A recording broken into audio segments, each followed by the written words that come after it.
I'd like to call the meeting to order now. Iris, would you please call the roll? Buchanan, Here.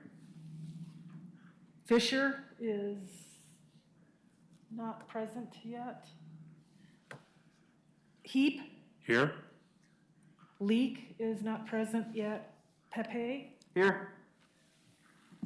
oh, hold on just a moment. We have Joe Fisher with us. Phillips, Stewart. Philip Here. Stewart, thank you. And Joe Fisher is now with us. Great. Sorry. Hello. Hello. Great, we have quorum, so we'd like to continue with the meeting. I'd like to welcome Commissioner Buchanan to the commission. Thank you very much. Thank you. Welcome to the commission. First on the agenda is a council update. I don't believe we have an update tonight from the council, so we'll go on to public comment. This is regarding issues not on the agenda. Iris, was there anyone who wished to make a public comment tonight? None? No. Next on the agenda, item number 5, Commission for Citizen Involvement, General Updates. We did have one. The Waluga Neighborhood Association Annual General Meeting is going to be held Thursday, October 14th, 2021 at 7 p.m. You can join by Zoom. They're going to talk about the Boones Ferry road construction, learn about the upcoming LO Parks and Natural Area referendums. Mike Buck will be talking about that. Get an update about the Lake Grove School District projects and bond measure, Tony Vandenberg and Liz Hartman. And then election of the 2022 board members and volunteer opportunities. So that the Waluga Neighborhood Association asked folks to reserve RSVP by Tuesday, October 13th by emailing waluga.neighborhood.association@gmail.com. Again, that's waluga.neighborhood.association@gmail.com. And you'll get a Zoom link for attending the meeting. I hope everybody can attend. That was it for Commission for Citizen Involvement, general updates. Commissioners, any other updates any commissioner may wish to make on involvement updates? No? All right. Next on the agenda is the approval of the minutes for July 26th, 2021. Commissioners, any changes that folks would like to make for the July 26th, 2021 meeting minutes? Commissioner Stewart, I see none. Commissioner Fisher, we can't see you, but I assume none? We're good. They were very good. Okay. No changes? No Motion to changes. accept the minutes as is. There's a motion to accept the meeting minutes for July 26th, 2021 as is. Is there a second? I'll second. I believe we heard Commissioner Leek first, but thank you, Commissioner Fisher. All those in favor of approval? Aye. Any abstains? Commissioner Buchanan, you may want to. Yeah, one abstain, and then approvals. Yes, any no's? None?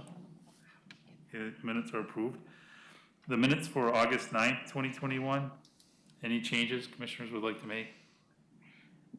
Commissioner Fisher, Commissioner Stewart? No? No, nothing for me. Nothing for me. Make a motion to accept the minutes as is. Second. Again, I'll second it. 1 second, Commissioner Buchanan, we'll wait for the vote.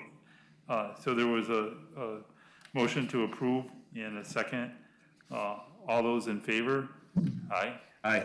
Aye. Any opposed? And one abstain, Commissioner. All right, the minutes are approved.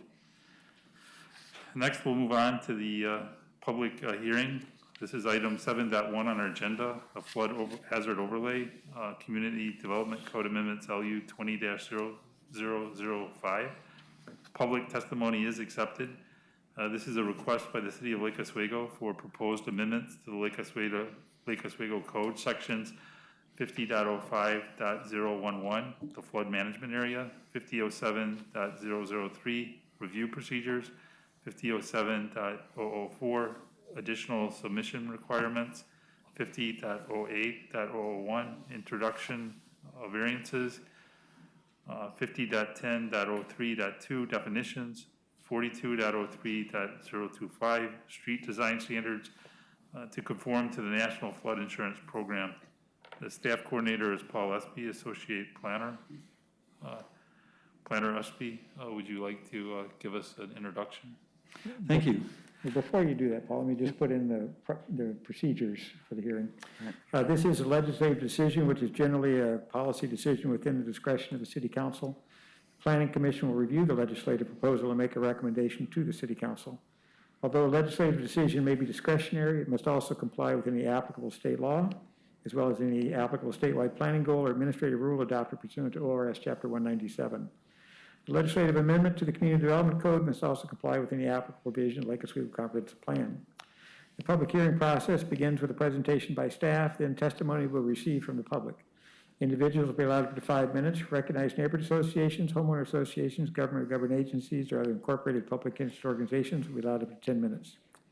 Those time limits do not include time spent from questions from the commission or responses to those questions. Testimony by attorneys, representatives, and witnesses on behalf of or which are part of the presentation by a person shall be counted within that person's time limit. Any person in attendance may cede his or her time for testimony to another person, but in no case shall any person's testimony be increased to greater than 10 minutes. At this point, I would ask the commission members to please declare if you have any financial conflicts of interest. Note. Commissioner Buchanan. Any financial conflicts of interest? Do you have any? Be specific? Yes. No. None declared. Commissioner Leek? None for me. None? Okay, thank you. With that. Attorney Boone, do we need to check with Commissioner Fisher? Sorry. Commissioner Stewart, do you have any financial conflicts of interest declared?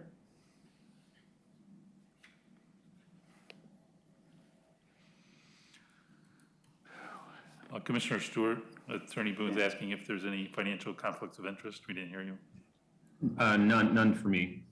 Commissioner Fisher? None for me. Okay, thank you.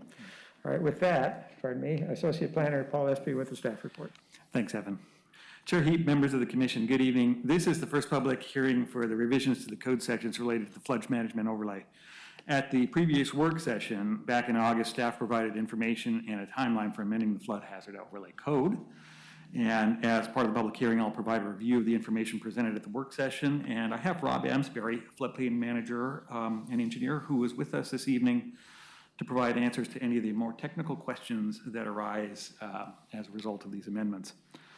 The proposed amendments are required to ensure continued compliance with the National Flood Insurance Program and FIP, and these amendments need to be completed by the FEMA deadline of January 1st. And before we get started, staff received 3 emails, one from Aaron Fager at 13200 Fielding Road, one from Alex McLean at 13392 Fielding Road, and a third from Mark Heiser at 18345 Heatheran Court.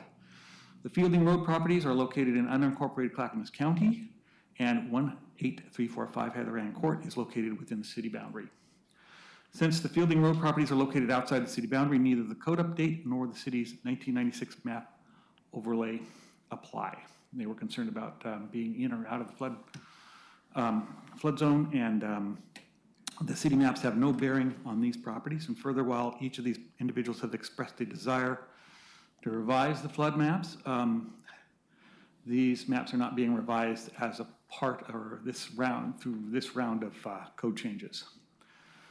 A process is available that increases the level of accuracy of the base flood elevation by having a surveyor complete a FEMA elevation certificate form.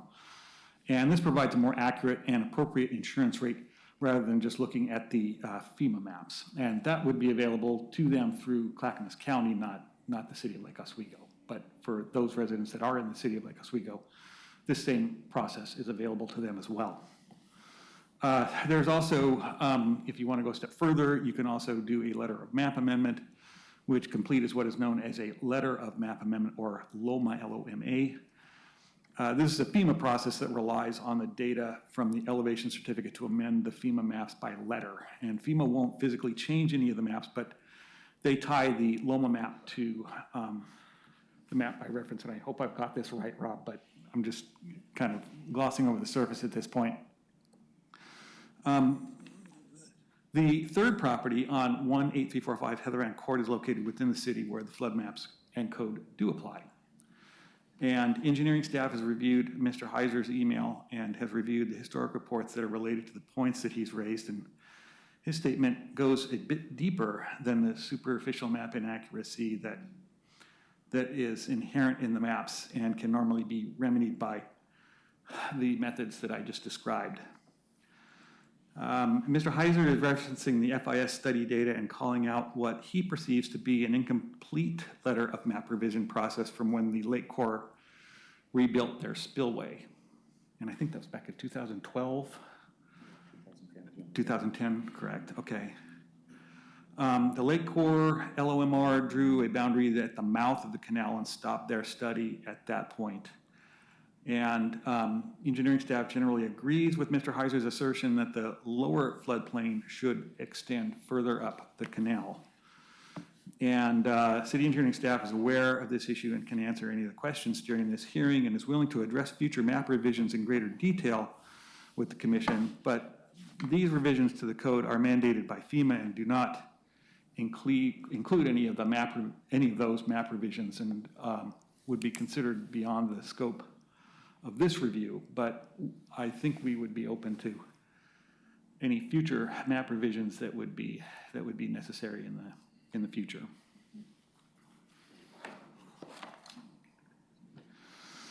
Again, for reference, this is the flood hazard map of Lake Oswego and surrounding unincorporated areas in Clackamas County, and it shows the Willamette River, the Tualatin River, Oswego Canal, and Oswego Lake. Zone AE is the special flood hazard area where the base flood elevation is determined and is commonly known as the 100-year flood zone. Zone X is where a 2% annual chance of flood hazard is predicted, commonly known as the 500-year flood zone. And Zone A is where no base flood elevation is determined. Model ordinance was developed to incorporate changes made by FEMA that need to be included in the local floodplain regulations to achieve compliance with the minimum national flood insurance program and state standards. The city participates in the National Flood Insurance Program, which aims to reduce the impact of flooding on private and public structures. It achieves this by providing affordable insurance to property owners, renters, and businesses, and by encouraging communities to adopt floodplain regulations. The new Oregon Model Ordinance will be used by FEMA Region 10 and the Department of Land Conservation and Development as a review tool for evaluating local ordinances statewide for NFIP compliance. FEMA now expects local codes to mirror and sometimes, in some cases, be verbatim to the federal NFIP rule language, which is exactly what we're doing this evening and is what is before you. Why do we do this? The DLCD has notified the city that it needs to amend its land use regulations related to the flood management to be consistent with FEMA's model ordinance. The DLCD is responsible for administering the statewide planning program, including statewide planning goal 7, which requires that local comprehensive plans implementing regulations address Oregon's natural hazards. Most local governments address natural hazards in its comprehensive land use plan by adopting natural hazard inventory and supporting plans and policies. Local jurisdictions are also responsible for adopting and maintaining land use regulations, implementing their plans consistent with the statewide goals. Flood hazard areas are subject to periodic inundation, which may result in the loss of life and property, present health and safety hazards, and disruption of commerce and governmental services. This can also result in public expenditure for flood protection and relief and impairment of the tax base, of which adversely affect the health, safety, and general welfare of residents and property owners. The state of Oregon has delegated the responsibility to local governments in ORS 197-175 to adopt floodplain management regulations. The purpose of continuing the flood management area designation and mapping is to notify potential buyers that a property is located in a special flood hazard area. The flood management area designation and mapping also serves to notify those who occupy special flood hazard areas that they assume responsibility for their actions. Following the flood management area requirements will allow property owners to continue to maintain eligibility for flood insurance and disaster relief. This is a list of code sections that are going to be affected by the proposed changes and are also added as in a more detailed way in the staff report. And of course, the objectives are to restrict development that is dangerous to health, safety, and property, and protect development vulnerable to floods. Much of the FEMA Region X model ordinance language is pulled verbatim from the code of federal CFR regulations and NFIP language. And the DLCD assessed Lake Oswego's code sections using the framework that DLCD is required by FEMA Region 10 to use for code review purposes. And the assessment identified several places where the language in the city code does not adequately reflect the minimum NFIP standards for review and permitting of development in the FEMA mapped special flood hazard area. In terms of scope, the amendments will redistrict or prohibit development that is dangerous to health, safety, and property. It will require that development vulnerable to floods is protected against flood damage, controls the alteration of natural floodplains, stream channels, and natural protective barriers which help accommodate or channel floodwaters, controlling, filling, grading, dredging, and other development that may increase flood damage, and preventing or regulating the construction of flood barriers that will unnaturally divert floodwaters or may increase flood hazards in other areas. Key changes, we've provided in the staff report a breakdown of the changes found in the 2019 model ordinance. It is briefly summarized in these slides. Additional changes include subdivisions, structures located in multiple or partial flood zones, flood openings, and garages. And the riverine flood zone section has been reorganized.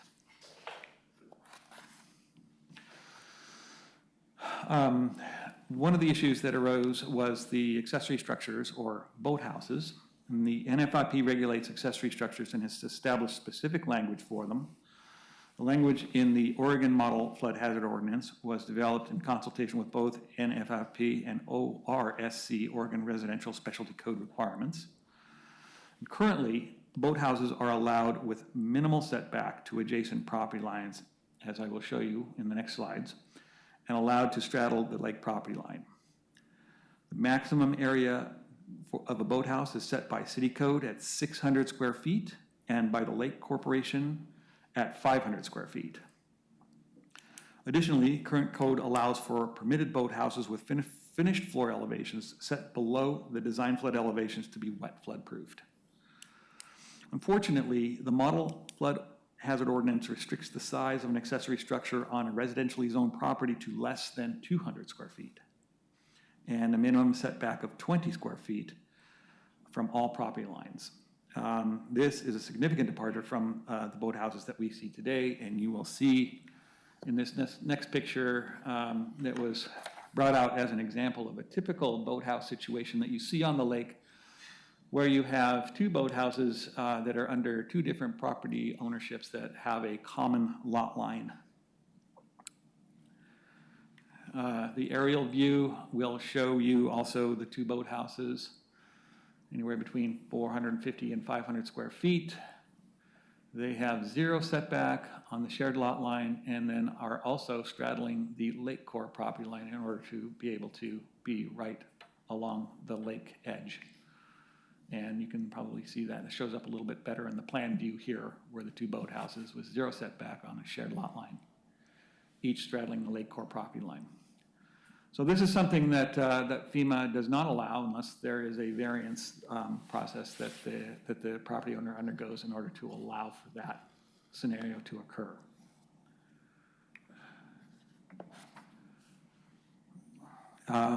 So to allow a path forward for the continued construction or substantial improvement of traditional boathouses, the code amendments include a ministerial floodplain variance for boathouses that are greater than 200 square feet and not more than 500 square feet and are wet flood proofed. There is also a community or area-wide exception tool provided by FEMA Once the amended flood management code provisions have been adopted, the city will consider making a request for this community-wide exception.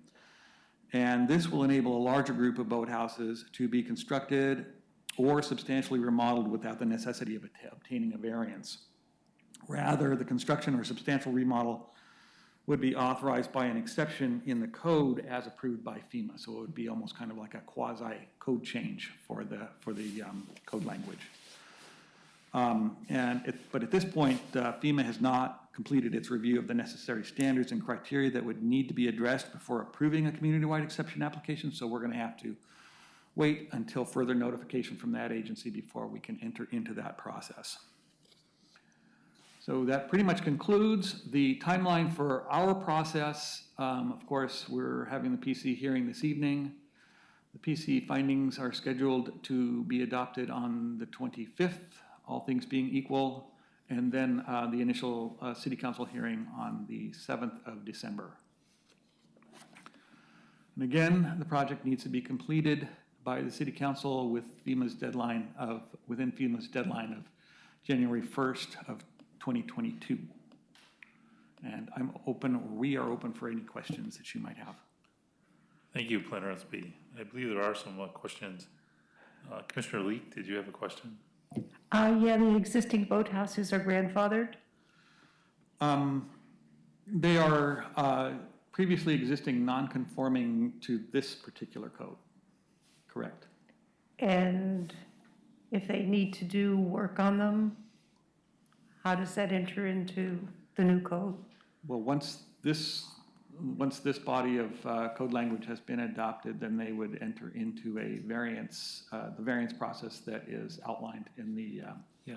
That is what? Maintenance and repair is allowed. That doesn't require permitting necessarily, but I think what you're talking about, Paul, is any alteration, right, or expansion. Yeah. Thank you. Commissioners, questions? Commissioner Fisher, Commissioner Stewart? Commissioner Leek asked the question that I was going to ask. So an existing boathouse is grandfathered in, but if they want to, for example, raise the roof or something, they'd have to fit into the new code. Yeah. So any structural change would have to be under the new code. If it's a substantial improvement to the structure, which means if the value of the improvement exceeds 50% of the value of the structure itself, then that would require that it meets the new code.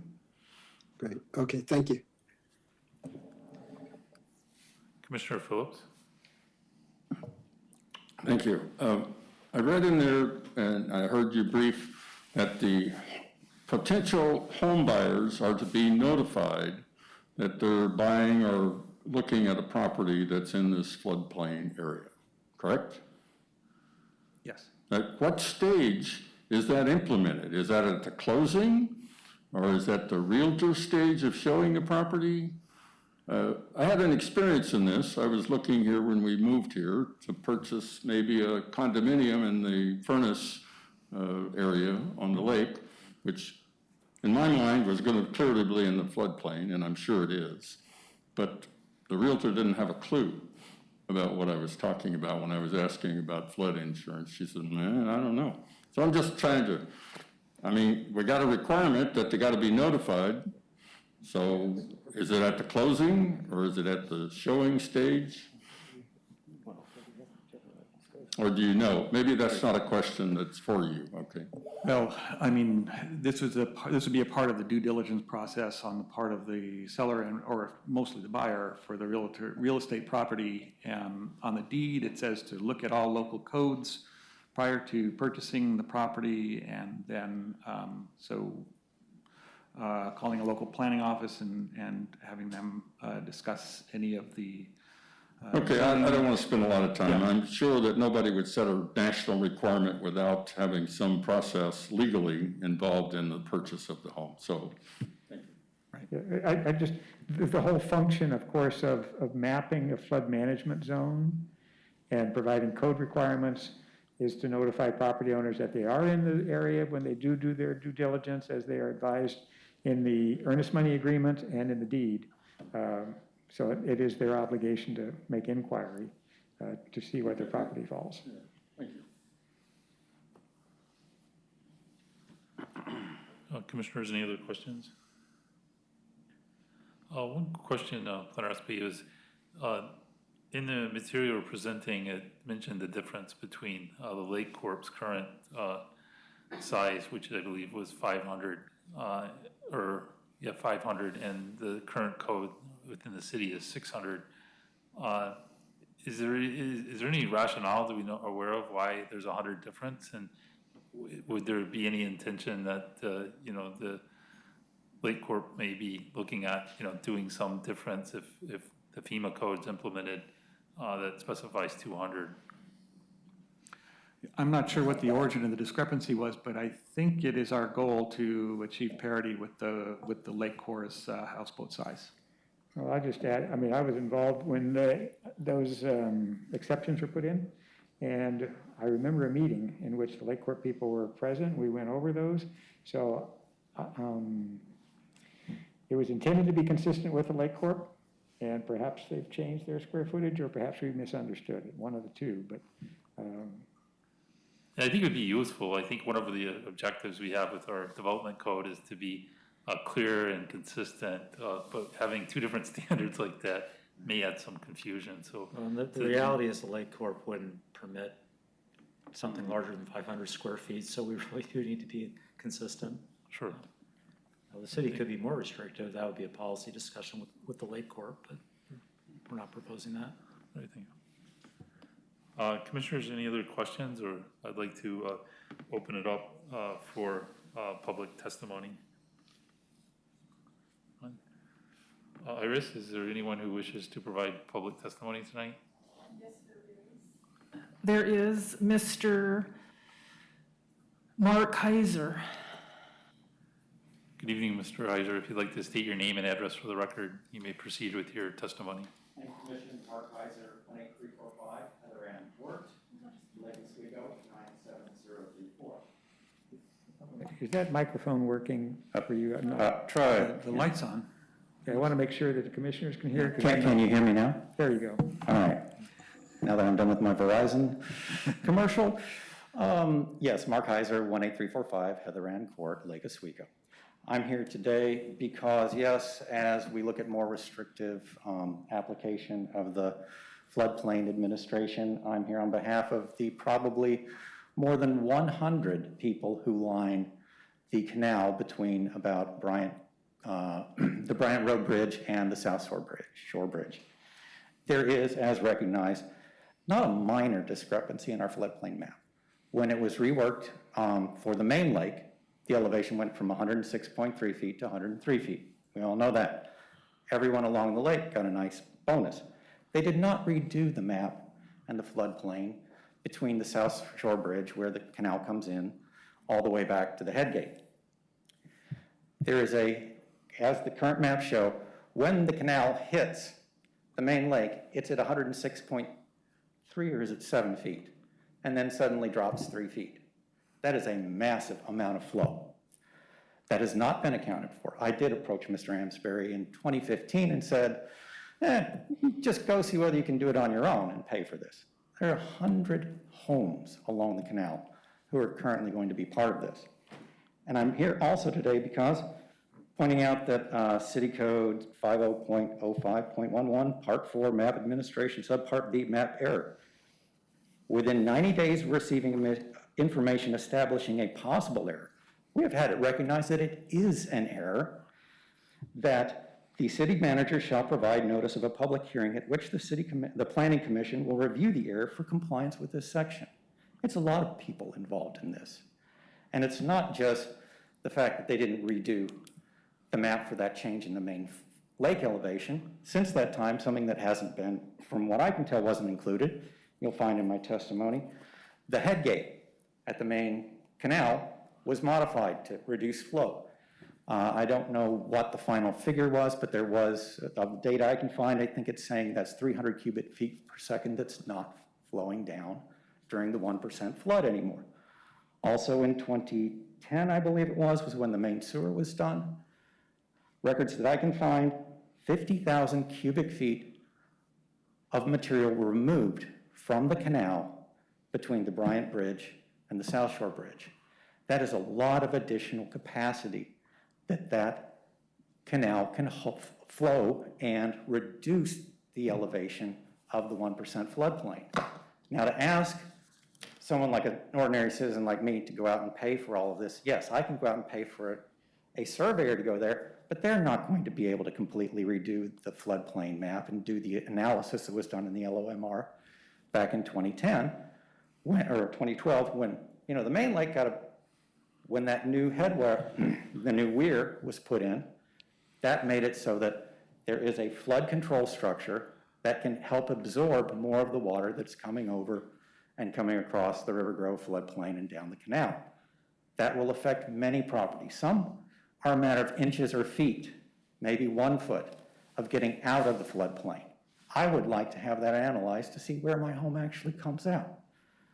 These people are about to be told, oh, by the way, if your boathouse has structural damage or it has a fire and goes down, you're not going to be able to rebuild it, by the way. You want to find out whether or not you can put an air conditioning unit on your property or a new generator, which won't be allowed unless you elevate it above the floodplain elevation. But there's a chance I will get out of the floodplain elevation when this is done.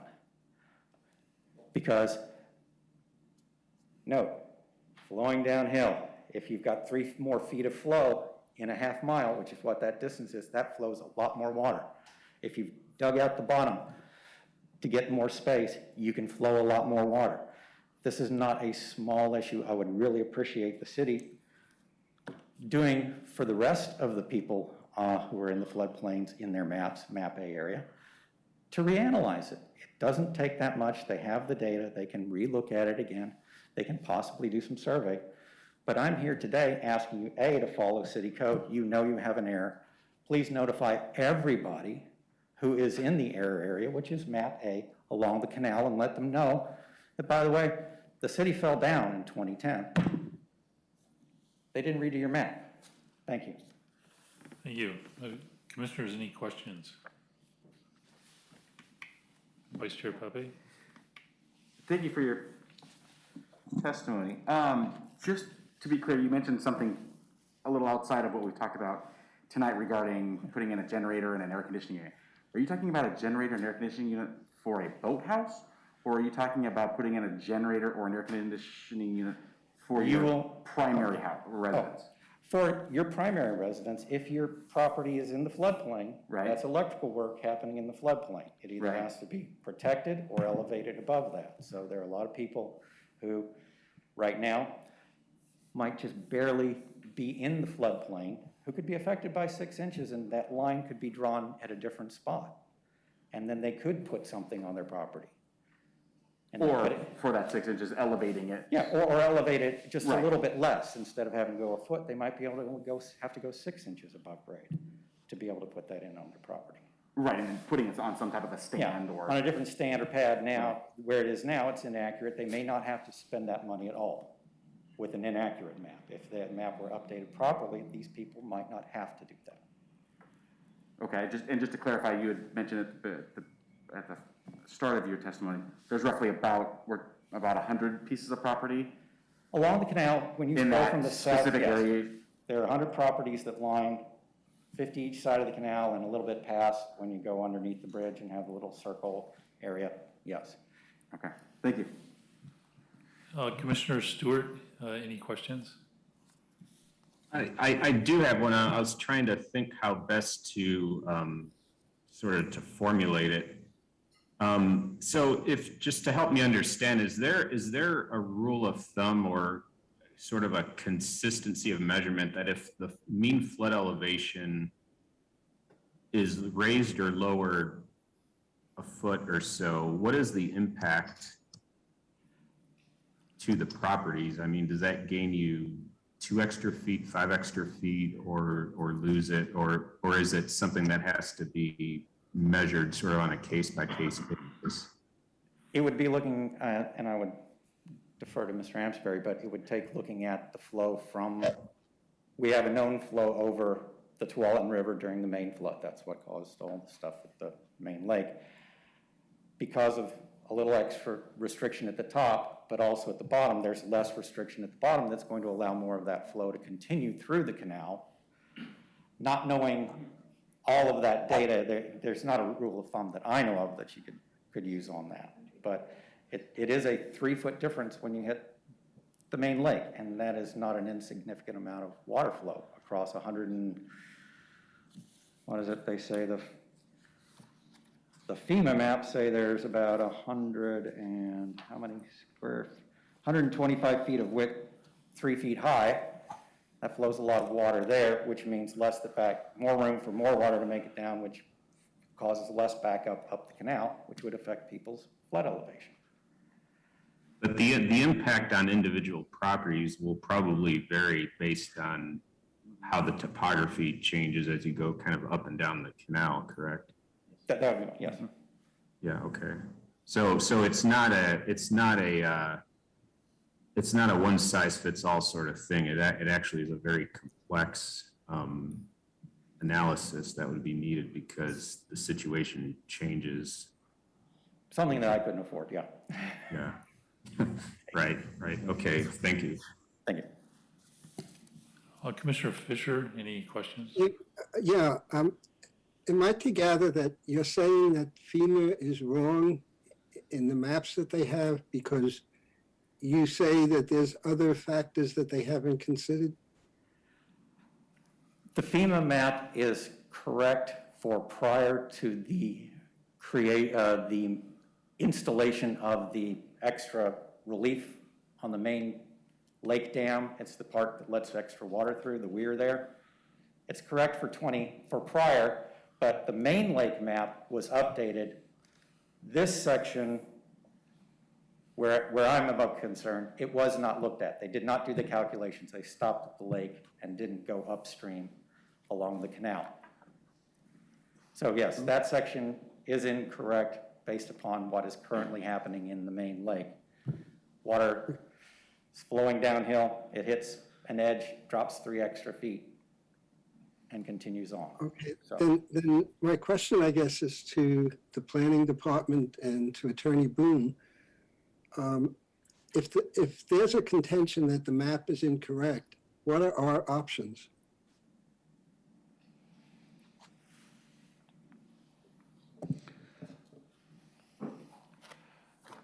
Again, if they are small corrections, you can go through the elevation certificate form process or the letter of map amendment. But in this case, I believe you would need to go through the full map correction process to update the maps to accommodate the elevations that are in the canals and continue the data that Mr. Heiser speaks of to change the elevation data in those canals.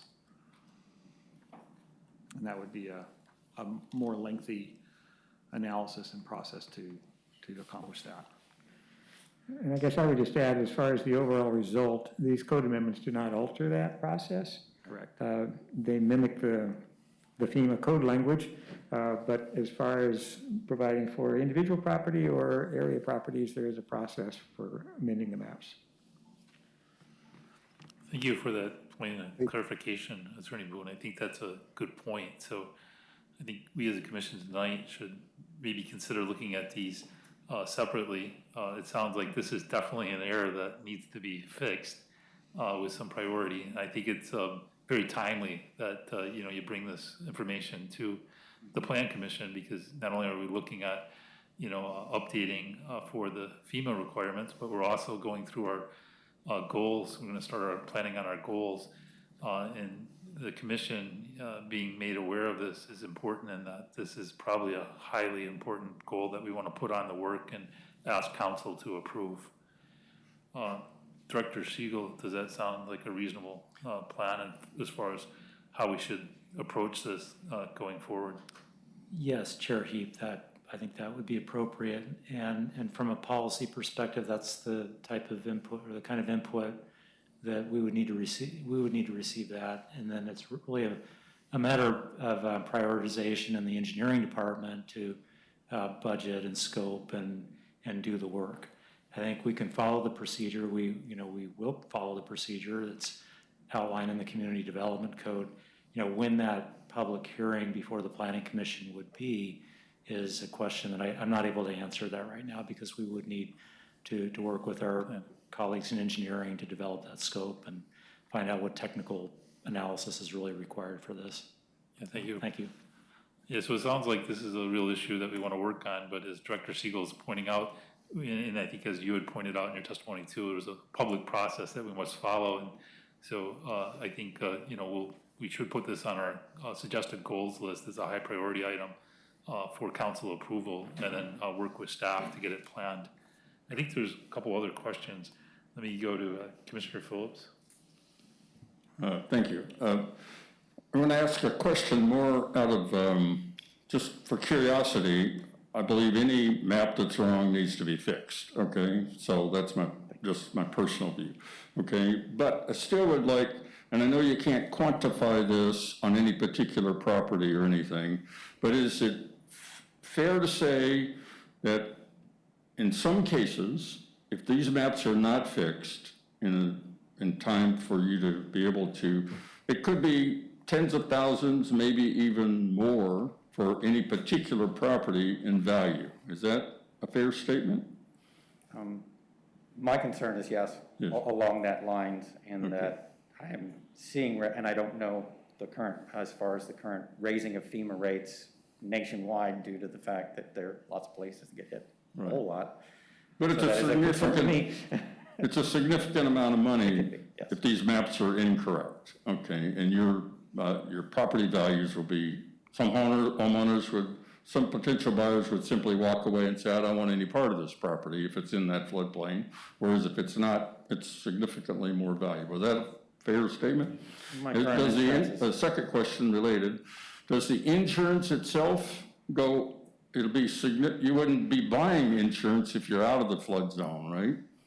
You wouldn't have to have You this would have FEMA to, insurance. but you could optionally do it, yes. Okay, well, That's that's saving. fixing to get more expensive no matter what we do. If you read the national papers and news, with the climate change and everything, so, okay, thank you. Vice Chair Pepe. This might be better suited for Mr. Espe, but help me get a handle on a ratio basis, if you will.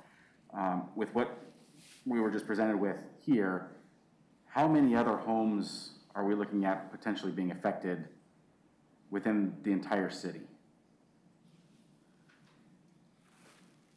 Well, if I could just speak to it and then provide a little historical context as well. In 2010, the Lake Corporation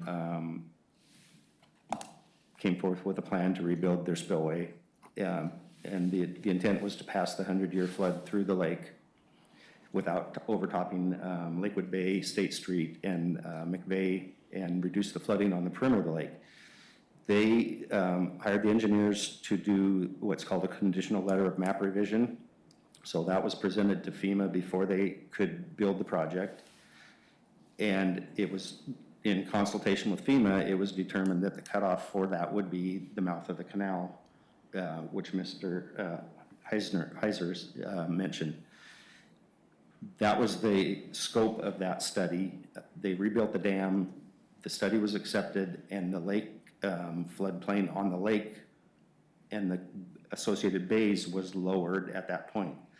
I don't disagree that there's some discrepancy in the what they call the base flood elevation between the lake and about halfway up Keylock Road.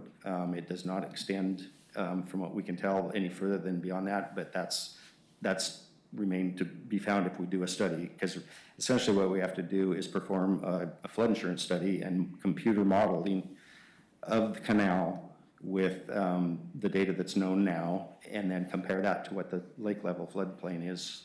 So that restudy would set elevations along the lake or along the main canal. So to answer your question about how many other homes in the community, we haven't found any errors. These are when there's a development proposal or a new home constructed on a piece of property that's in the floodplain, those are looked at a case-by-case basis. And the base flood elevation is determined specifically for that property and for that structure that's going on that property. So since the lake was remapped, that's a static elevation. It doesn't change around the lake. Where you get into the more difficult situations is when you're on the rivers or on the canal. The canal drops almost 20 feet between the Tualatin River and Oswego Lake. And so it is considered a river in terms of floodplain management. And so to analyze how many homes would be affected by any changes on that, you would have to look at the whole system from the Tualatin down to the lake and evaluate that to see where the changes in the lake affect the changes in the canal as far as where the floodplain level is. Okay, so we're talking about the homes that are just on the canal. Correct. Other homes within the city of Lake Oswego, there's no issues that you are aware of right now regarding a map or? That is correct. And just another point of clarification, the maps that are presented in the exhibits and that are available from FEMA, the maps are a picture in time, and they're based on the data that was available at that time. Our maps have a 2-foot contour lines on them, and so you don't capture the subtleties of the individual properties, and that's why it's required that you do individual determinations based upon actual on-the-ground measurements with a licensed surveyor to truly determine where that structure is relative to where the floodplain is on that particular piece of property. Thank you. So if I may, Mr. Amsbury, then really the flood map is flagging properties rather than delineating Correct. specific boundaries, and I think that's an important point. And some properties, upon doing this for more updated analysis, may drop off of that flagging or that designation, where others, the line may just move down at a lower elevation on the lot. But I think that's the analysis that we would need to do. Thank you. Commissioner Lee. For context, I'm curious, how come no one else has come forward with this information that you have? I'm really not sure why.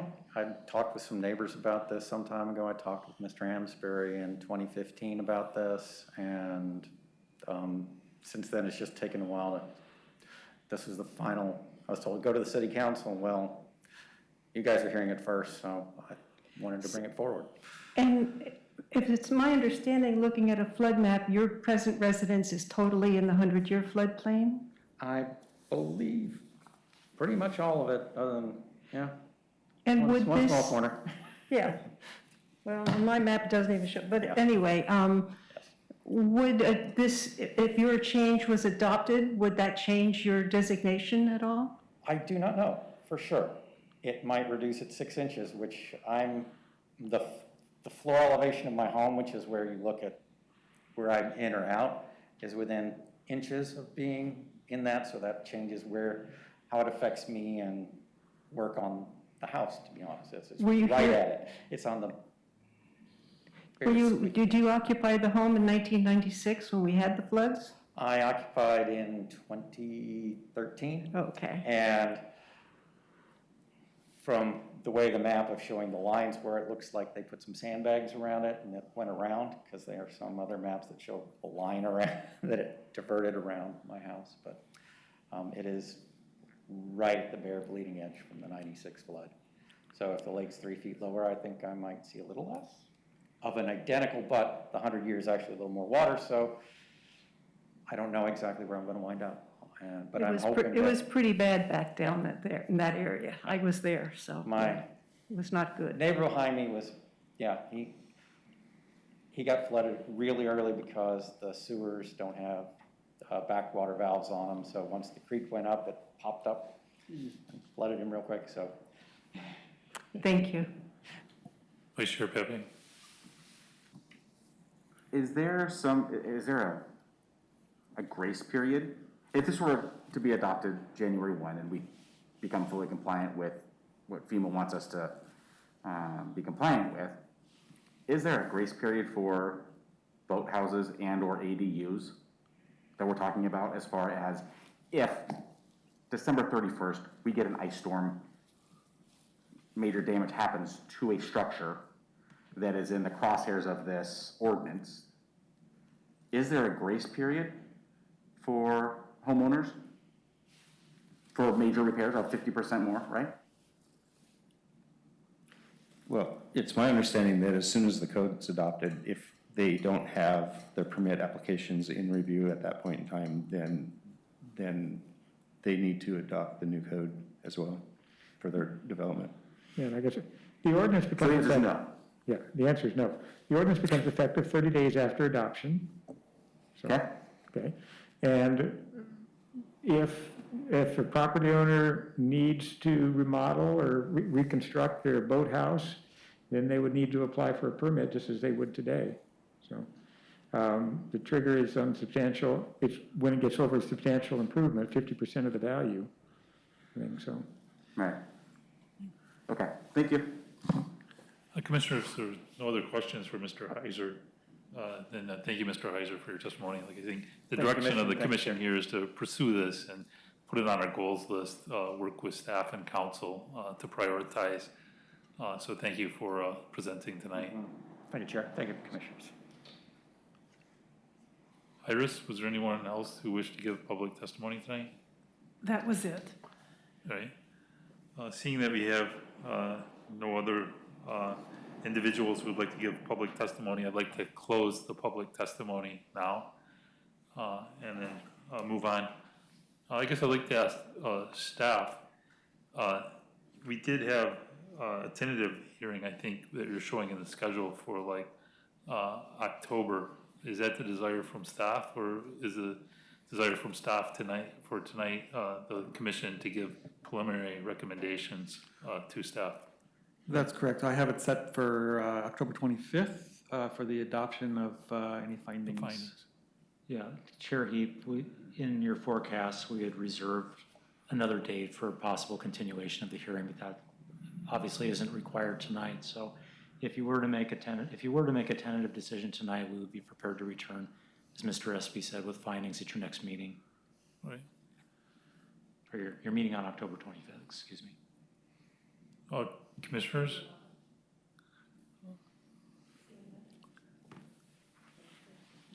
I have on our schedule the 25th. Yeah, it would be the 25th that we would return with findings if you. Yeah. Our next meeting is October 11th. Right, I understand that, but sometimes staff requires more time to prepare findings. Do you need more time to prepare findings, or should we return on the 11th? In this case, I don't believe that the findings are not going to be that in-depth. Okay. So I think we probably could come back at the earlier date for the findings adoption. Right. Commissioners, And that's October 11th. Okay, thank you. Commissioners, I think we'd like to then move to deliberations. Commissioner Fisher or Stewart, any comments? You said that we'd prioritize this. Is that what the October 11th meeting would do? That we could talk about it then, or do we make a decision now? I think the request, Commissioner Fisher, is to for the commission to give a preliminary recommendation tonight, and then have staff return back when they see. I think the proposal is on October 11th now. If staff feels it's enough time to come back and present the findings, then that the commission can do final recommendations on. And Chair, if you've scheduled goals, your first two goal setting sessions for November 8th, so that's what we would suggest as a time to begin discussing the initiative that Mr. Heiser, yeah. thank you, had proposed. Yeah, thank you, Director Siegel. I think that makes sense, yes. Does that answer your question, Commissioner Fisher? Yes, it does. Thank you. Commissioner Stewart, any? Yes, I've got one more question that just came to mind.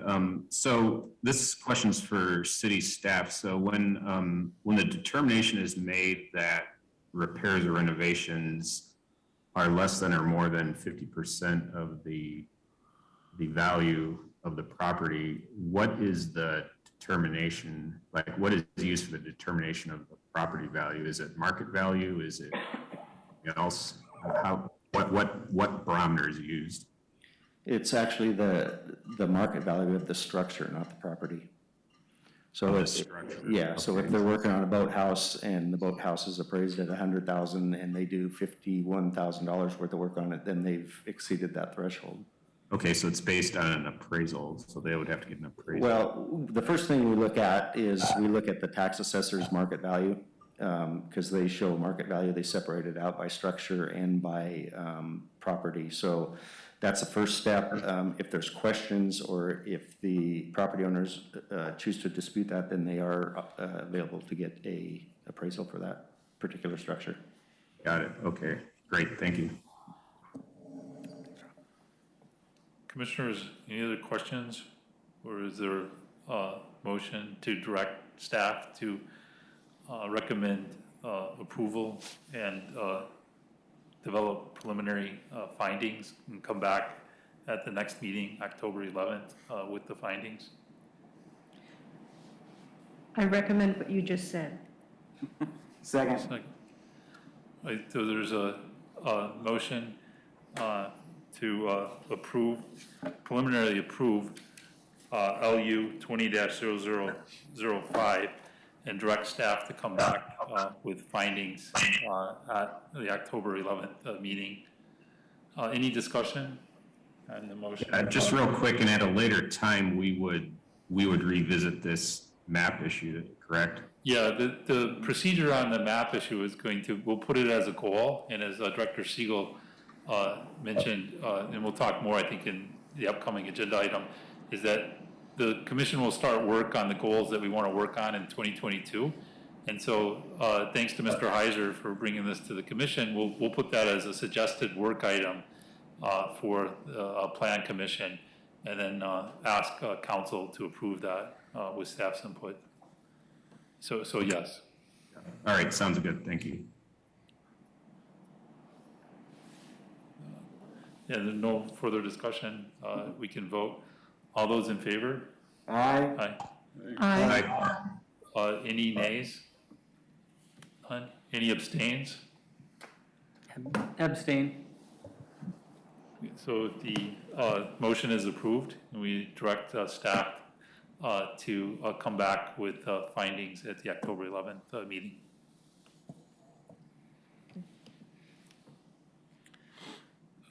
Next, we'll move on to the next agenda item. This is other business. We did have one agenda item as 8.1, the nomination and appointment of a planning commission representative to the Neighborhood Enhancement Program Grant Selection Committee. And we did receive one request to volunteer. Commissioner Stewart sent in. So commissioners, are there anyone else who wishes to consider serving as the Planning Commission representative to the Neighborhood Enhancement Program Grant? I see no other suggestions, so we'll call a vote. All those in favor of nominating and appointing Commissioner Stewart as the Planning Commission representative to the Neighborhood Enhancement Program Grant Selection Committee, aye? Aye. Aye. Any nays? None? Any abstains? Abstain. Commissioner Buchanan. All right, so that's approved. Congratulations, Commissioner Stewart, for being our representative. Thanks, I will do my best. Next on the agenda is schedule review. Director Siegel, would you like to give us a schedule update? Yeah, thanks, Chair Heap. Just I wanted to announce one additional citizen involvement opportunity. The wastewater treatment plant study or evaluation, the group that's putting that on is hosting a community event or a forum. It'll be online, I believe, on Wednesday, the 29th. And that is, I can get the time for you. I know it's in the evening. And so if you're interested in learning about the plans, the options for replacing the wastewater treatment plant. That would be an interesting event. The Middle Housing Code Advisory Committee is also meeting that evening, the 29th, Wednesday. And I believe that's the 5th of 6 meetings that they're holding, and they're expecting to conclude their work by the end of October. They're granted an additional month and one more meeting to do their work, and they're making good progress. I think Commissioner Leek, you could attest to that. Also wanted to just update you on the schedule. So as you've heard, as you've decided, you'll be considering findings at your meeting on the 11th. That leaves October 25th open. And so one option that I wanted to put out there for you, and Chair Heap, this is really your call. If you'd like to advance the discussion on goal setting and have that, begin that on the 25th, we can support that. We can help you prepare for that rather than waiting for the first meeting in November. And that would, of course, give you more time to consider goals and also to solicit public comment on the list that you come up with. That would be the only business item on the 25th, and then on the 8th you have 3 items. Actually, that would be 2 items instead of 3 if you move the goal setting up. One item is a public hearing on an amendment to the urban services boundary to bring the Receipt property into the urban services boundary. This is the park and open space lot that the city owns off of Stafford Road in Atherton. There's a master planning process underway for that. The property is within the city. It's zoned in the city. It's within the urban growth boundary, but it's more of a housekeeping update than anything. It needs to be brought into our urban services boundary, which is the area that the city's authorized to provide sewer and water service. So it was something that probably should have been done back in 2012 when the boundary changed, but it wasn't for one reason or another.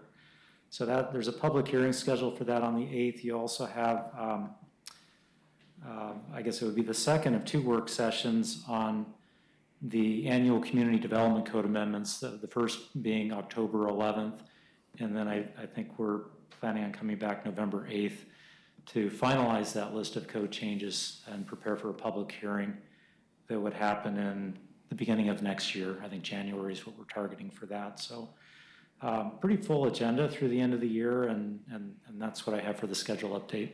All right, thank you, Director Siegel. We can get the feedback from the other commissioners, but I think the suggestion of possibly moving up the goal setting session to October 25th for that meeting is a good idea. I think the longer we have to discuss goals and take community input, the better it is.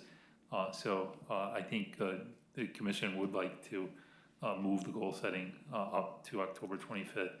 And as we're talking about the goals, I was just going to announce here that I'm happy to start receiving inputs from the commissioners on goals they would like to see. I'm also happy to meet individually with the commissioners to discuss goals. So let me know if you'd like to schedule time and talk about our goals that we're looking for 2022.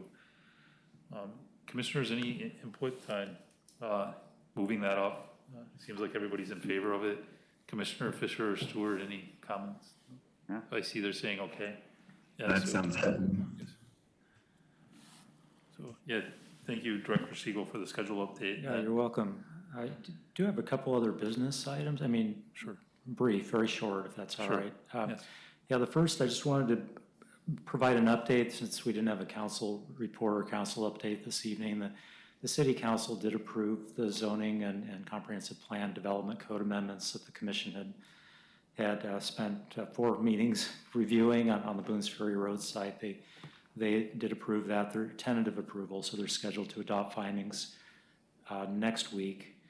And then one other item, the council held a joint work session, study session with the Chamber of Commerce to discuss economic development and business assistance.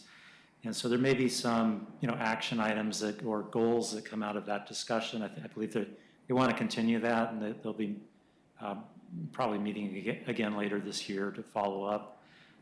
So I would just say stay tuned, and if you have questions about that, of course, feel free to reach out either to myself or to your council liaison. So that's all I had. Thanks. Yeah, we have one question, Commissioner Lee. Regarding the Boones Ferry site, I understand there was an offer put in to purchase the site. Is there any result on that offer? No, there's no update or action on that. I don't know that the council has formally accepted or received an offer. I think one was presented. So that's, I think what you saw in the meeting that evening is all there is to report at this point. Thanks Thank for you. asking. Right, thank you, Director Siegel, for the schedule update, and thanks to all the commissioners, again, for all the work that everybody did on the Boones Ferry Affordable Housing Project. I think it was a lot of good discussion, a lot of good input, so appreciate all the commissioners' time and efforts on that. So with that, we'll adjourn. Thanks, everyone. The meeting's adjourned. Good night.